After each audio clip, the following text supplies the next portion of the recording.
Today I am joined by Lee. Hi Lee, how are you? I'm good, thank you, Penny. How are you? I'm well, thank you for making the time to come and talk to us today. So Lee is a stonemason and he is the lead conservator for York Minster Stone Yard. And he did the MA in conservation with us, I think graduating in about 2005, is that right, Lee? That's correct, yeah, it's 2005, so quite a long time ago, but yeah, it's been useful for me. That's really great to hear. Could you tell us a little bit about your role as a stonemason and also working for the Minster in their stone yard? Okay, it's embarrassing, but I've been at the Minster, I was working for 31 years.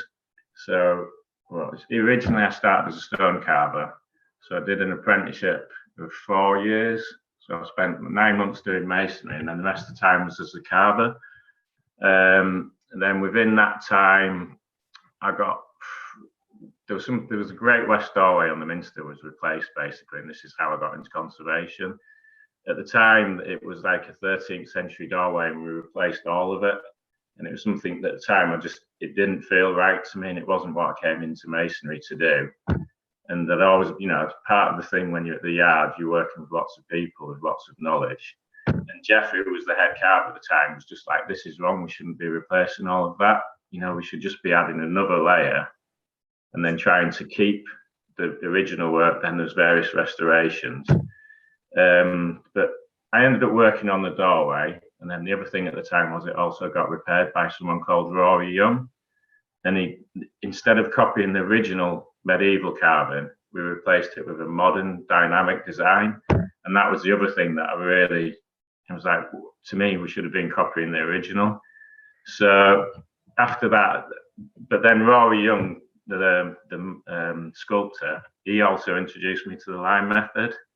So there was this big paradox. He didn't agree with it being replaced, but then he's saying that we could repair it with the lime mortar. So then I ended up doing something a SPAB Fellowship, Society for the Protection of Ancient Buildings. I did a fellowship with them in year 2000.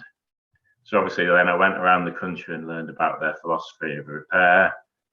And then a lot of things was just looking and learning how to draw. So after that, I came back to the Minster, and it was my main task was to try and repair the building. But at that time, there was quite a lot of conflict between people who were conservators and people who were masons. So it's basically seen that I'd gone to the dark side, So I did that for probably 3-4 years. And then eventually it was like, right, I needed to move on with this. I had to go and get another career because I was like arguing with my colleagues quite a lot. I'll try and progress. So then I ended up, going to King's Manor and being accepted, which at the time I was petrified. My nature was to be quite shy and reserved, if that makes sense. And I've not done any academic training. I've been to art school for a couple of years, but I can remember going to King's Manor and I was allowed to sit in some lectures, and I thought, well, this is what I want to know about. But then I used to see people like writing essays and dissertations, and I don't think I can do that. But obviously, at the time, Jane Grenville was in charge, and I spoke to her, and she was like, don't worry about it. Just come along and see what happens. And then, I was accepted, so I did it part-time. I think it took me 2.5 years to do it. And then, it was quite a life experience, really. I think, I met lots of really good students there. I think the main thing was there was like people from Zanzibar, India, and, sorry, I'm rambling at the moment, but it's wonderful to hear your story of how you came from a non-traditional background into taking a master's course.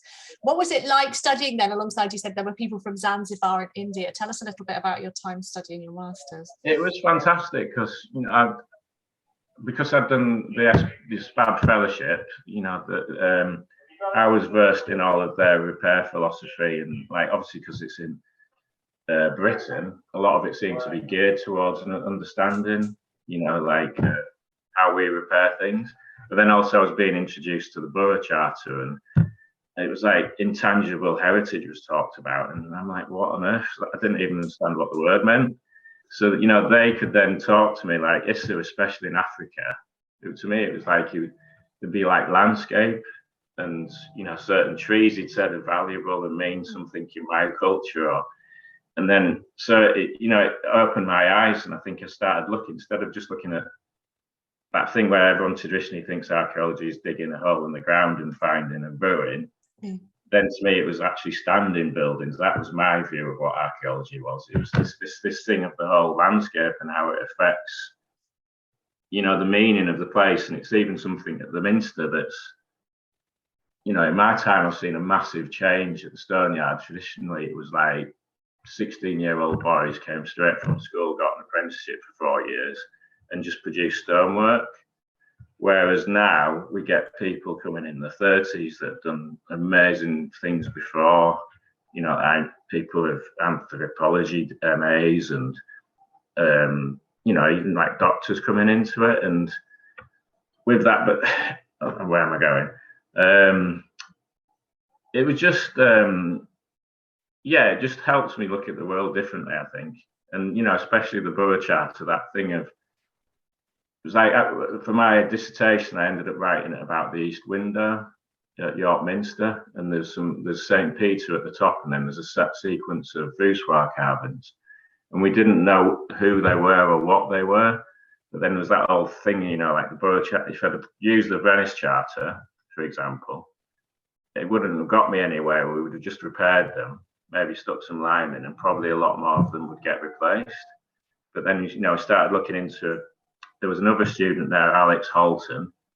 So he was doing his MA, but he was more of a, he'd come through the traditional archaeology background. But then the two of us worked closely together. Then I did my MA, and then he eventually did his PhD on it. So there was like, and it also brought the Stone Yard together and King's Manor and the University of York. So, you know, it's like all these like little bits of, I don't like calling it network, but like lots of little friendships. Yeah. And then it's now still Nikhil, he's in Singapore at the university, so he's now set up a conservation course there. You know, through lockdown, we've been sending messages to each other, and he's telling me about what's going on in Singapore. And it's me and little old York, never really moved anywhere. You've got this wider view of the world. Yeah. So your master's course really sort of helped you with some of the conflict then that you'd encountered before in your job between conservation and your role as a stonemason. What kind of, I guess, processes now, what's your role now as lead conservator? What are the kind of things that you do?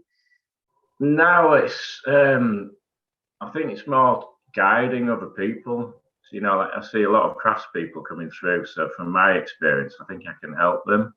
So it's not like trying to, obviously, people, as soon as you hear conservation, think I'm going to be a lime expert, and it is something I know about, but it's not, to me, that isn't conservation, if that makes sense. It's part of it, and it's even now that I can look at masonry skills and see that that's part of the conservation process as well. It's that, you know, passing on of craft skills from one generation to the next, but then it's not really, you know, I'll say to people, it's not really restoration that you're doing now. It's conservation, and that you as a person are just as important as the building. So I think, and that the other thing we're also getting to change at the moment is that we're looking at engaging with technology, and even getting saws and scanners and machinery that can produce stonework. And for a lot of people, it's, you know, people instinctively fight against it. And I think they looked at me as a conservator and thought, oh, you should be the one that's on the soapbox and really banging away saying you've got to keep craft skills. But I think because I've gone through the experience, and to me, you know, from what I could understand, conservation is not to stop change, it's to manage it. And so that's given me quite a scientific process to understand what's going on, and to, you know, like engage with the people that are making those decisions. Whereas my masonry training, and then also the SPAB, the Society of Protection of Ancient Buildings, it's quite an emotional thing that they talk to you about, and that you end up you'll take it home, if that makes sense. And yeah, it's nice to be passionate about things, but then it's also actually, this is my job, and that I'm paid by the dean and chapter. You know, the clergy at the Minster, it's their building. And for them, its main function isn't to look pretty and be historical. It's to transmit, you know, like the religious message and bring people into the cathedral. And it's got, you know, and it's even for them now, they're having to evolve. And I find it really interesting. That's what I was taught in conservation comes through the whole management structure. And so this thing, it overarches, you know, it reaches everything, I think. That's absolutely fascinating. What a fascinating insight. This idea of conservation is actually about how we as humans, both emotionally and practically, manage the changes around us. I think that's a really fascinating insight. Do you have any tips that you'd like to pass on for anyone who wants to follow in your footsteps? You said the people coming into stonemasonry now has really changed, and you're not just getting 16-year-old lads straight out of school coming for apprenticeships. You're getting people from all sorts of different walks of life. What advice would you give to either archaeology graduates or to other people interested in stonemasonry or kind of conservation of buildings like the Minster? I think the thing that's changed now is that now people who come to the Minster, if they're given an apprenticeship, they're expected at the end of it, there's something called the Cathedral Workshop Fellowship, and that's it's a foundation degree. So it's between all the cathedrals in York, so the main ones are York, Durham, Canterbury, Exeter, and you know, various others. That there's at the end of your apprenticeship, you then go to do the fellowship. And I think my biggest problem was when I went to King's Manor. Obviously, academically, I didn't have a clue. I didn't know how to use a computer. I've been to art school, but not really written any essays. I think, you know, it was that now they're given those tools. I think, you know, it's having those tools of knowing how to research and find things, which for me, I found it, and it's a fantastic thing that I was taught. You know, I think that's quite a gift. It was like this week I went to Overingham Hall. Yeah. And we were looking at some people just thought there was some like concrete carvings on the building, but everyone's like, how would you repair them? But then I went home in the evening and I sat down on the internet, and then I was like searching and finding things, you know. And I think now that the code's done, but I think it's that, you know, if you give something significance and give it values, it's really, it helps. You know, it just makes it interesting. So yeah, I think the main thing I'd say to people is don't be scared. You know, and I think anyone, you know, for me, if you find something that you're interested in, which for me is buildings and conservations, then you can do the degrees. That gets you through all the hurdles, I think. You know, and it's even that process now. I know that I read things differently. I used to sit down and I'd read something and I don't think I knew what it was, whereas now I'm picking out information and thinking, oh yeah, look at that point, and then reference it and think, all right, I'll get a hold of this book. Or yeah, so I think it's just find something you're interested in. Yeah, it's perennially true that your passion will overcome any other kinds of challenges, and that actually it's not the academic skills which really count, it's that interest that you have in the subject. Yeah, thank you so much for joining us today, Lee. It's been really interesting to talk to you as ever.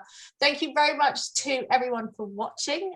Join us again next time for more top tips for archaeology graduates.